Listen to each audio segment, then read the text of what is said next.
മഹീയസാം വിദായ ലോകേഷു യശഃ പരേയുഷാം ജ്ഞാന വൈരാഗ്യ വിവക്ഷയാ വിഭോ വജോ വിഭൂതിർന തൂ പരമാർത്ഥ്യം.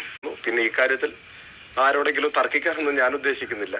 ഒരു വീട്ടിൽ പ്രായമായ 2 പേർ മാത്രമാണ് ഉള്ളതെന്നിരിക്കട്ടെ. ആ 2 പേർക്ക് ഒരു മാസം 3200 രൂപ പെൻഷൻ കിട്ടും. എല്ലാമായി എന്ന് പറയാൻ പറ്റില്ല. പക്ഷേ അത്യാവശ്യ കാര്യങ്ങൾ നിർവഹിക്കാൻ, പട്ടിണി കിടക്കാതിരിക്കാൻ, അരി വാങ്ങിക്കാൻ അത് ഉതകും, കഞ്ഞി കുടിച്ച് ജീവിക്കാൻ അത് ഉതകും. അതൊരു വലിയ കാര്യമാണ്. അപ്പൊ അത് വർദ്ധിപ്പിക്കണം എന്നാണ് ഞങ്ങളുടെ നിലപാട്. ഒരു 2500 രൂപയെങ്കിലുമായി ഈ ക്ഷേമ പെൻഷൻ വർദ്ധിപ്പിക്കണം എന്നതാണ് ഞങ്ങളുടെ നിലപാട്. നിർഭാഗ്യവശാൽ മറ്റു ചിലർക്ക് ആ നിലപാടില്ല. അവരിതിനെ എതിർക്കുന്നു. അത് ഞാൻ പറഞ്ഞ സമൂഹത്തിൽ ഒരാൾ ദാരിദ്ര്യം അനുഭവിക്കുന്നു എന്ന് പറഞ്ഞാൽ ആ ദാരിദ്ര്യം പരിഹരിക്കേണ്ട ഉത്തരവാദിത്വം ഭരണാധികാരികൾക്കാണ്, സമൂഹത്തിനാണ്.